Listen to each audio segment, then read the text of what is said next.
Hello friends, আসসালামু আলাইকুম। Popular blog and shopping এর পক্ষ থেকে আপনাদের সবাইকে স্বাগত। আমি আজ আপনাদের সাথে শেয়ার করব পাকা তালের তাল সত্ত্ব রেসিপি। আমার রেসিপিটি যদি আপনাদের ভালো লেগে থাকে, সাবস্ক্রাইব, লাইক এন্ড শেয়ার দিয়ে সাথে থাকার অনুরোধ রইল। একটা পাকা তাল নিয়ে ভালোভাবে ধুয়ে পরিষ্কার করে নিয়েছি। এবার তালের চারিদিক থেকে বাড়ি কিছু দিয়ে একটু থেতলিয়ে নেব। এভাবে করে নিলে খোসা ছাড়িয়ে নিতে সুবিধা হয় এবং তালের রসও বের করা সহজ হয়ে যায়। চারিদিক থেতলিয়ে নেওয়ার পর তালের এই মুখের অংশটুকু উঠিয়ে নেব। একটা চামচ দিয়ে তালের এই মুখের যে নরম অংশ থাকে তা উঠিয়ে নেব। খেয়াল করলে বুঝতে পারবেন আমি কিভাবে উঠিয়ে নিচ্ছি, কারণ অনেক সময় এর কারণে তাল তিতে হয়ে যায়। এবার উপরের খোসা ছাড়িয়ে নেব। এভাবে হাত দিয়ে টান দিলে খুলে যাবে।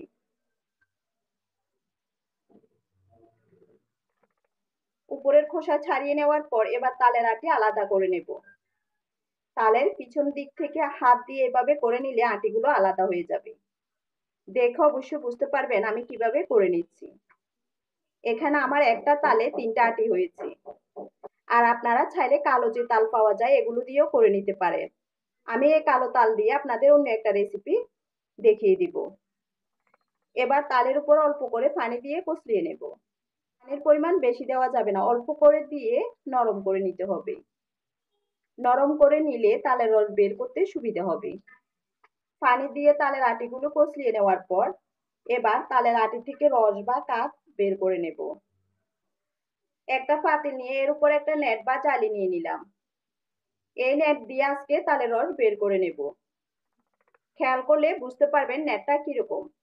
আমি আপনাদের একটু কাছ থেকে দেখিয়ে দিচ্ছি, অবশ্যই বুঝতে পারবেন। এই নেটগুলো বাজারে ফুট হিসেবে বিক্রি করে। আর নেট কেটে নেওয়ার পর চারিদিক থেকে এভাবে ভাঁজ দিয়ে নিতে হবে। এভাবে করে নিলে আর হাত কেটে যাওয়ার সম্ভাবনা থাকবে না। এবার একটা তালের আটি নিয়ে রস বের করে নিচ্ছি।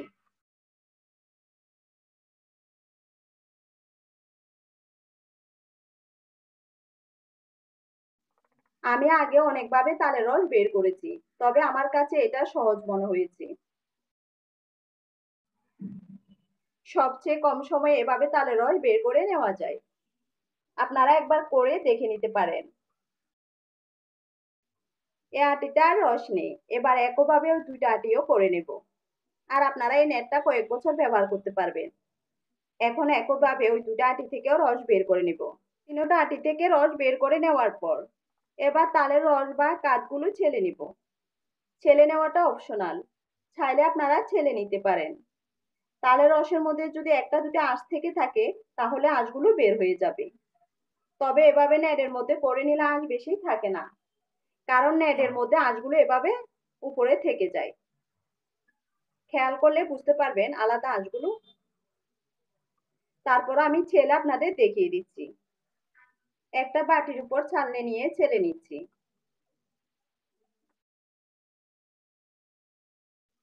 খেয়াল করলে বুঝতে পারবেন আলাদা কোনো আঁশ থেকে যায়নি। এখন একইভাবে সবগুলো তালের রস ছেলে নেব। ছেলে নেওয়ার পর এবার এক পাশ করে রেখে দিচ্ছি। আর এখানে 2টা আমরা কেটে ভালোভাবে ধুয়ে পরিষ্কার করে টুকরো করে সিদ্ধ করে নিয়েছি।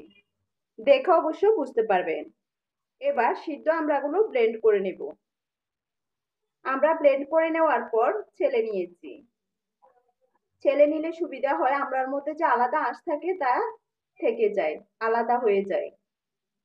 এবার এই অবশিষ্ট অংশটুকু ফেলে দেব। ছেলে নেওয়ার পর এখানে আমার 1 কাপ পরিমাণ হবে। এবার চুলায় একটা প্যান বসিয়ে তালের রস দিয়ে দেব। এখানে আমার মেজারমেন্ট কাপের 2 কাপ পরিমাণ তালের রস হবে। তালের রসের সাথে দিয়ে দিচ্ছি আমড়ার পিউরি। 2 কাপ তালের রসের সাথে 1 কাপ পরিমাণ আমড়ার পিউরি। চুলার জাল মিডিয়াম লোয়ে মাঝামাঝি রেখে অনবরত নাড়তে হবে। এখানে আপনারা আমড়ার পরিবর্তে কাঁচা আম বা লেবুর রসও ব্যবহার করতে পারবেন। একটু টক জাতীয় জিনিস দিলে সত্যটা খেতে ভালো লাগবে। আমড়া দেওয়াতে স্বাদের কোনো তারতম্য হবে না, ফ্লেভার কিন্তু তালেরই আসবে। অনবরত নেড়ে প্রায় 2 থেকে 3 মিনিট ভালোভাবে জাল দিয়ে নেব। প্রায় 2 মিনিট পর দিয়ে দিচ্ছি স্বাদমতো লবণ, সাথে দিয়ে দিচ্ছি হাফ কাপ পরিমাণ চিনি। চিনির পরিমাণও আপনারা বাড়িয়ে কমিয়ে দিতে পারবেন, তালের মিষ্টির উপর নির্ভর করে চিনির পরিমাণটা দেবেন। দেওয়ার পর চিনি গলে অনেকটা নরম হয়ে যাবে। চুলার জাল মিডিয়াম লোয়ে মাঝামাঝি রেখে অনবরত নেড়ে আবারও 3 থেকে 4 মিনিট জাল দিয়ে নেব, যেন চিনির পানিটা অনেকটা কমে যায়। আর এই সত্যটা আপনারা তালের সিজনে একবার তৈরি করে দেখতে পারেন। ছোট থেকে বড় সবাই অনেক বেশি পছন্দ করবে। আশা করি ভালো লাগবে। আমি এর আগে একটা টমেটো সত্ত্ব আপনাদের সাথে শেয়ার করেছিলাম, অনেক বেশি সাড়া পেয়েছি।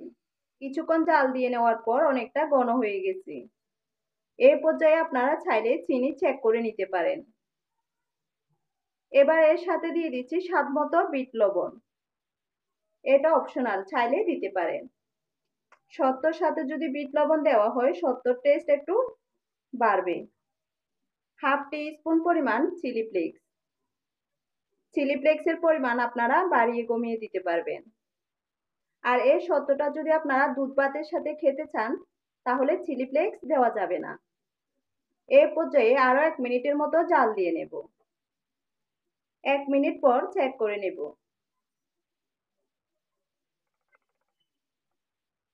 এভাবে একটা প্লেটে নিয়ে চেক করে নিতে পারেন। এক জায়গায় যদি স্থির থাকে বুঝতে হবে সত্য দেওয়ার জন্য পুরোপুরি ঠিক হয়েছে। এবার চুলা অফ করে নামিয়ে নিব। এবার একটা স্টিলের থালি নিয়ে এর উপর সরিষার তেল ব্রাশ করে নিয়েছি। থালির মধ্যে নিয়ে সুন্দর করে বিছিয়ে দেব। সুন্দরভাবে বিছিয়ে দেওয়ার পর চামচের অপর পাশে সরিষার তেল লাগিয়ে এভাবে ভালোভাবে বিছিয়ে দিয়েছি। এবারে সত্যটা আমি চুলার নিচে দিয়ে শুকিয়ে নেব। আপনারা চাইলে রৌদ্র শুকিয়ে নিতে পারেন। রান্না করার সময় এভাবে চুলার নিচে দিয়ে শুকিয়ে নেব। প্রায় 2 দিন সময় লাগবে। সত্ত্ব শুকিয়ে নিতে আমার 2 দিন সময় লেগেছে, আপনাদের কম বেশি লাগতে পারে। এবার সত্ত্ব কেটে আপনাদের দেখিয়ে দিচ্ছি, আর দেখে অবশ্য বুঝতে পারবেন কতটা সুন্দর হয়েছে।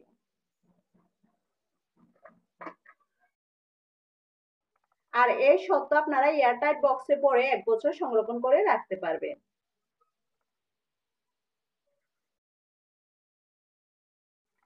আপনারা আপনাদের মন মতো কেটে নিতে পারবেন।